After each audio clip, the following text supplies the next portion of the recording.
Meera road firing case में 36 वर्षीय व्यक्ति की हत्या का मामला 24 घंटे में सुलझा, 2 मास्टरमाइंड गिरफ्तार और शूटर अब भी फरार।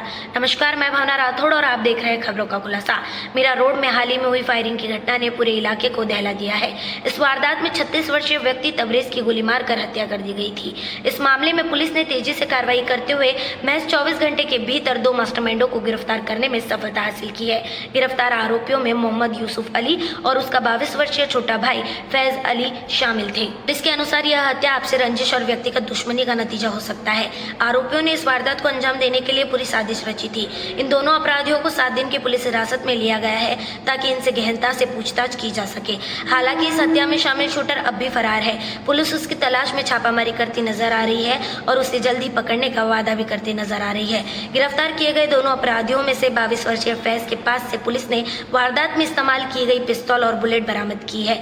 इस घटना के बाद से मीरा रोड के निवासियों में डर और आक्रोश का माहौल देखने मिल रहा है। स्थानीय लोग सुरक्षा की व्यवस्था को लेकर कई सवाल उठाते नजर आ रहे हैं। आप लोगों को बताते चलते हैं कि इस विषय में मृतक तबरेज द्वारा नायानगर पुलिस स्टेशन में मामला दर्ज करवाया गया था कि उन्हें जान से मारने की धमकी आ रही है, परंतु पुलिस द्वारा लापरवाही दिखाते हुए इस विषय में गौर नहीं किया गया और इसका नतीजा आप सबके सामने है। फिलहाल पुलिस मामले की तह तक जाने और फरार शूटर को पकड़ने में जुटी हुई है। मीरा रोड फायरिंग केस ने न केवल इलाके की सुरक्षा पर कई सवाल खड़े किए हैं, बल्कि कानून व्यवस्था पर भी गंभीर चिंता पैदा की है। पुलिस की तेजी से कार्रवाई मास्टरमाइंड को पकड़ने के लिए काफी सराहना की जा रही है, लेकिन मुख्य शूटर का फरार होना अब भी एक बड़ी चुनौती बनी हुई है। 3 जनवरी को रात के करीबन 9:15 बजे के करीबन शांति शॉपिंग सेंटर में जो उसका पैसेज है वहाँ पे शम्स तबरेज शाहबुद्दीन अंसारी उर्फ सोनू उनके और 2 लोगों के साथ में वहाँ पे बातचीत कर रहे थे। उसी वक्त में एक अज्ञात इसम वहाँ पे आया और उसने सोनू के ऊपर फायरिंग करने के बाद में उसी घटना के इसमें सोनू की मौत होगी और उसके तहत नयानगर पुलिस स्टेशन में CR नंबर 06/2025 के तहत IP से BNS 103/61 और आर्म्स एक्ट 325 के तहत गुना दर्ज हुआ।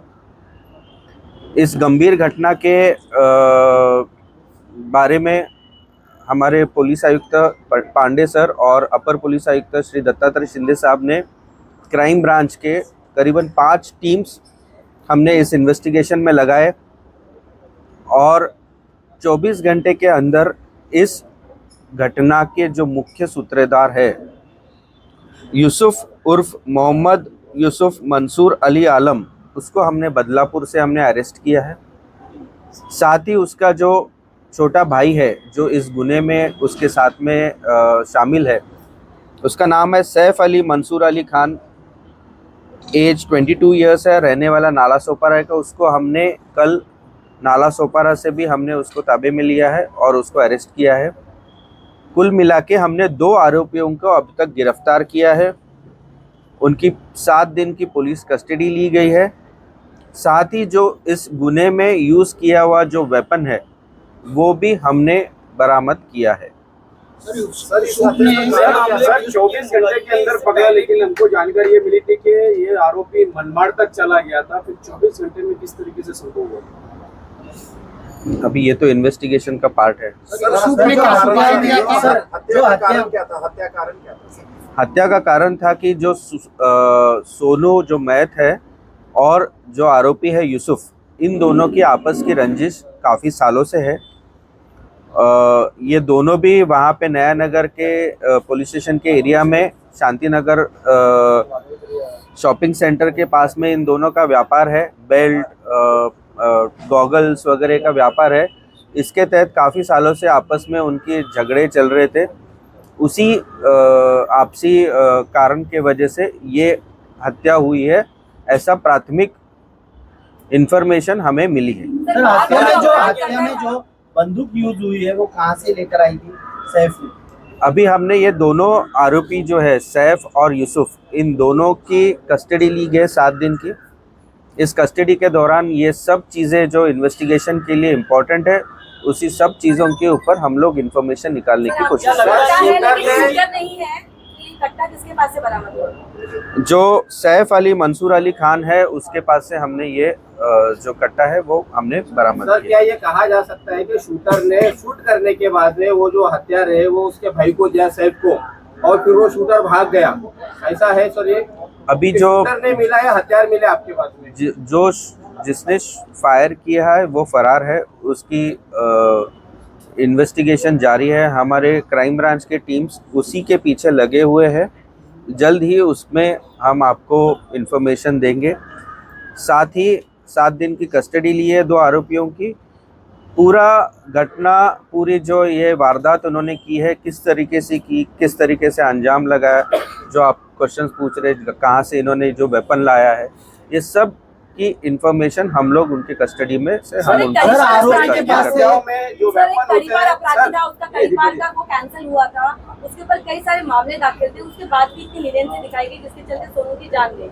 इस पर क्या कहेंगे? इसमें मेरा कुछ हमारा क्राइम ब्रांच इन्वेस्टिगेशन का काम है। हमारा जो गुनाह हुआ है उसका इन्वेस्टिगेशन हमारी टीम कर रही है, और इसी इन्वेस्टिगेशन की मालूमात हम लोग आपको दे सर, देंगे। ऐसी जानकारी है कि सर, इसका मुख्य जो काम था वो हफ्ता वसूली था, ऐसी कोई जांच में सामने आया?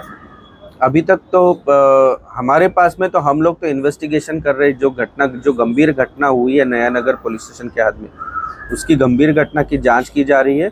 साथ ही आपके जितने भी एंगल्स रहेंगे इस गुने के रिलेटेड, उस सभी चीज़ों की जो भी इन्वेस्टिगेशन में हम लोग उसकी मालूमात लेंगे। हत्या के बाद अक्सर वेपन जो है हत्यारा नष्ट करता है, ना कि सबूत छोड़ के किसी के पास जाता है। तो ये लॉजिकली लगता है कि वो हत्यारा वही और बंदूक भी वही है, क्योंकि शक के दायरे में आता है कि हत्या करने के बाद बंदूक उसके भाई को देके जाएगा। सर, आरोपी के पास से इन्वेस्टिगेशन में हमने 7 दिन की पुलिस कस्टडी ली है। मैं आपको वापस अभी बताता हूँ कि इन्वेस्टिगेशन खत्म नहीं हुआ है, अभी भी एक आरोपी फरार है। इन्वेस्टिगेशन पूरा होने दीजिए, उसमें सब डिटेल्स आपको मिली जाएगी। इस इन्वेस्टिगेशन का आज का प्रेस कॉन्फ्रेंस का इतना ही मकसद था कि इस इन्वेस्टिगेशन में मेजर ब्रेक थ्रू हुआ है। इसमें जो 2 प्रमुख आरोपी है उनको हमने हिरासत में लिया है, और उसकी मालूमात हमको आप सब लोगों को दे सर, आरोपी थैंक के यू। पास से आरोपी के पास से किस तरह का हथियार बरामद किया गया? वो आपको अभी डिस्प्ले में दिखा। सोनू की वक्त हत्या हुई थी, हत्या होने के बाद में यूसुफ दादर स्टेशन पे था, वहाँ से उसने कई लोगों को कॉल किया। उसके बाद से उसने अपने आप को बचने के लिए उसने क्या क्या तरीके अपनाए और कैसे वो पुलिस के हाथ में लगा, और पुलिस ने कितने सीसीटीवी खंगाले इस पूरे यूसुफ को पहुंचने तक का? इन्वेस्टिगेशन में हमारे पूरे, मैंने जैसे कहा कि हमारे 5 टीम लगे हुए हैं। हमारे पूरे 5 टीम, साथ ही जीआरपीएफ, आरपीएफ, अन्य जिलों के पुलिस के कर्मचारी भी हमारे संपर्क में थे, और सभी लोगों के इंफॉर्मेशन की मदद से, साथ ही आपने जिससे बताया कि सीसीटीवी भी हमने काफ़ी चेक किए, हमने काफ़ी लोगों से भी हमने इंफॉर्मेशन निकाली। उसी आधार पे हमने दोनों आरोपियों को 24 घंटे के अंदर हमने ताबे में लिया। Thank you. खबरों का खुलासा से भावना राठौड़ की एक रिपोर्ट। ऐसी और खबरें देखने के लिए बने रहे हमारे साथ और सब्सक्राइब करें खबरों का खुलासा, सच की परख हमसे। सच परखेंगे तो बदलाव पाएंगे, साथ आएंगे तो हर खबर का खुलासा होगा। वीडियो पसंद आने पर लाइक, शेयर, कमेंट, सब्सक्राइब जरूर करें।